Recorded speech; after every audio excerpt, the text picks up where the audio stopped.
WL50 Plus and LP30-4 Plus time domain reflectometer and surge wave generator operation demonstration.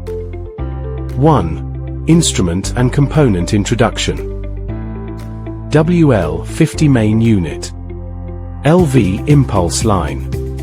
Impulse current line. Stable arc line. Grounding cable. Pulse current coupler. Charger.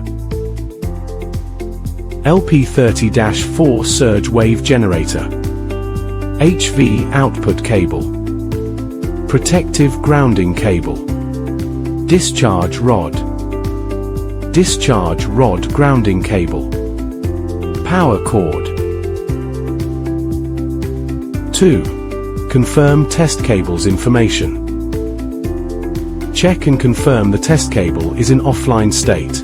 Keep the head and end terminals and the test cable floating. 3. TDR operation. The WL50 Plus time domain reflectometer, TDR, is designed for length testing and fault location on power cables. Ground the WL50 Plus device casing.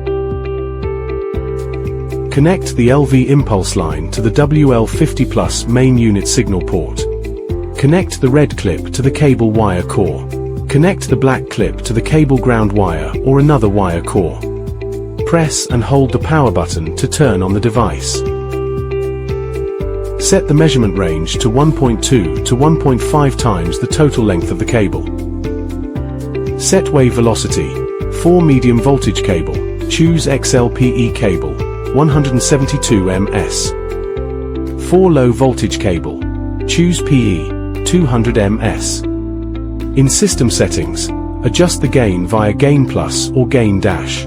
Adjust the gain to around level 3 to 5, then press the test button. Obtain the low voltage pulse waveform. Adjust the cursor position via the knob. Press the knob to switch between red and green cursors, or move the cursor position directly via the touchscreen. Adjust the green cursor to the inflection point upwards from the screen of the starting waveform. Adjust the red cursor to the inflection point upwards from the screen of the reflected waveform. 4. Impulse current method application. The impulse current method is used to test high resistance faults in cables. It requires the WL50 Plus TDR and the LP30-4 Plus surge wave generator to be used together.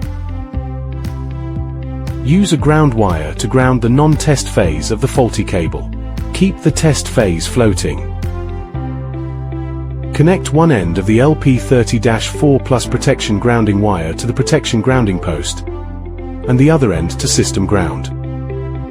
Connect the discharge rod to the discharge rod ground wire. Connect the other end to system ground. Insert the HV output line into the equipment output port. 4 single-phase fault. Red clip connects to the faulty phase wire core. Black clip connects to the cable ground wire. 4 phase-to-phase fault. Red and black clips connect to the 2 faulty phase wire cores respectively. The silver alligator clip is for repeated grounding. Connect to system ground. Connect the protection grounding wire. Connect one end of the impulse current line to the WL50 Plus host signal port, and the other end to the surge wave generator's coupling output. Set the measurement range to 3 to 5 times the total length of the cable. Set wave velocity. Choose XLPE cable, 172 ms. Adjust the gain to level 3 to 5. Then press the test button. Turn on the LP30-4 Plus power switch. Power indicator light illuminates. Confirm the operating mode is in the pulse setting. The discharge mode is set to single. Press the power button and press the high voltage button. Turn the voltage adjustment knob clockwise to increase voltage to the set value. Press the pulse trigger button. Observe the voltmeter for a significant kickback. Simultaneously, a crisp discharge sound should be heard from inside the instrument, indicating the fault point is fully broken down. Obtain the impulse current waveform. If the impulse current waveform is not ideal, Adjust the measurement range and gain again. Then press the test button to reacquire. Perform pulse triggering. Then perform impulse current waveform analysis. Place the red cursor at the starting point of the waveform descent. Place the green cursor at the protrusion before the descent. Obtain the fault distance, e.g. 99.76 meters. Quickly return the high voltage adjustment knob to 0. Press the pulse trigger button again to discharge.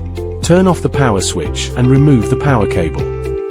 If testing is finished, use the discharge rod to discharge the cable before disconnecting all wiring. 5. Arc reflection method application. The arc reflection method is used to test high resistance faults in cables. It requires the WL50 plus TDR and the LP30-4 plus surge wave generator to be used together.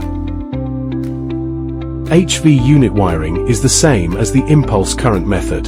Connect the protection grounding wire. Connect one end of the arc reflection line to the WL50 plus signal port, and the other end to the surge wave generator's arc reflection signal port. Turn on the power switch. Power indicator light illuminates. Set the working mode to low voltage pulse. Set the measurement range to 1.2 to 1.5 times the total length of the cable. Set wave velocity. For medium voltage cable, choose XLPE cable, 172 ms. For low voltage cable, choose PE, 200 ms. Click Test, and wait for the arc reflection. Simultaneously, switch the working mode to arc reflection. Press the high voltage on button. Turn the voltage adjustment knob clockwise to increase voltage to the set value. Press the pulse trigger button. Observe the voltmeter for a significant kickback. Simultaneously, a crisp discharge sound should be heard from inside the instrument, indicating the fault point is fully broken down. Obtain the arc reflection waveform. If the arc reflection waveform is not ideal, press the WL50 plus test button again. Continue to increase the voltage, and press pulse trigger to refresh the waveform. Place the green cursor at the far left starting position of the waveform. Place the red cursor at the downward protrusion of the red waveform, at the divergence point from the black waveform. Obtain the fault distance, e.g. 175.01 meters. Turn off the WL50 plus main unit and the surge wave generator. Please discharge the cable before disconnecting the wiring.